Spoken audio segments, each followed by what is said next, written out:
नमस्कार। आज आपको मैं एक बहुत ही छोटा सा प्रार्थना बताने वाला हूं जो कि हर एक हिंदू सनातनी को पता होना चाहिए और मुझे उम्मीद है आप सबको पता होगा। लेकिन जिसको पता नहीं होगा वो प्लीज इस प्रार्थना को याद कर लें। और ये प्रार्थना आप किसी भी देवी देवता 33 कोटि किसी भी देवी देवता के सामने इस प्रार्थना को आप कर सकते हैं। ये सिर्फ 4 लाइन का है और बहुत ही ज्यादा मीनिंगफुल है। आप इस प्रार्थना को किसी भी देवी देवता के सामने आप हाथ जोड़ के और इस प्रार्थना को करें, वो आपकी प्रार्थना को जरूर स्वीकार करेंगे।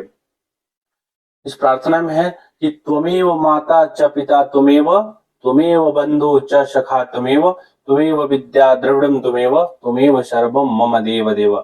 इसमें कहा गया है कि हे भगवान, त्वमेव माता, आप ही मेरी माता हो। त्वमेव माता च मतलब और, त्वमेव माता च पिता त्वमेव, हे भगवान आप ही मेरी माता और पिता हो।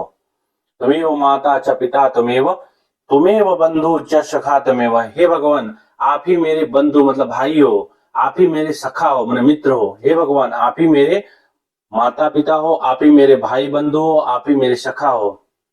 त्वमेव माता च पिता त्वमेव बंधु च सखा त्वमेव विद्या द्रविड़म त्वमेव, हे भगवान आप ही मेरे लिए विद्या हो, आप ही मेरे लिए धन हो। त्वमेव विद्या द्रविड़म त्वमेव सर्वम मम देव देव, आप ही हे भगवान आप ही मेरे लिए सब कुछ हो, आप ही हम लोगों की रक्षा करिए। तो त्वमेव माता च पिता त्वमेव बंधु च सखा त्वमेव विद्या द्रविड़म त्वमेव सर्वम मम देव देव।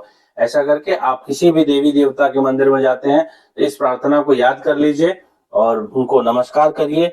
आप ये संस्कृत में याद नहीं कर पाते हैं तो आप हिंदी में वहां पे हाथ जोड़ के किसी भी देवी देवता के सामने आप प्रार्थना करना चाहते हैं तो सिंपल हाथ जोड़िए, भगवान का ध्यान करिए। अब बोलिए, हे भगवान आप ही मेरी माता हो, आप ही मेरे पिता हो, आप ही मेरे बंधु हो, आप ही मेरे भाई हो, आप ही मेरे सखा हो, आप ही मेरी धन दौलत हो। हे भगवान मेरे से जो भी गलती है उसको क्षमा करिए, आप ही मेरे सब कुछ हो, सदैव हम लोगों की रक्षा करिए। ऐसे करके हाथ जोड़ के विनम्र प्रार्थना करिए, भगवान जरूर सुनेंगे। तो ये रहा एक छोटा सा प्रार्थना जो आप किसी भी मंदिर में किसी भी पूजा स्थल पे जाते हैं तो हाथ जोड़ के, आपको कोई मंत्र नहीं आता है तो सिर्फ इसको या तो आप हिंदी में या संस्कृत में आपको आता है तो संस्कृत में पढ़ लीजिए, लेकिन दिल साफ होना चाहिए, दिल से पढ़िए, आपकी प्रार्थना भगवान जरूर सुनेंगे। उम्मीद करता हूँ ये इन्फॉर्मेशन आपको पसंद आया हो। नमस्कार, थैंक यू।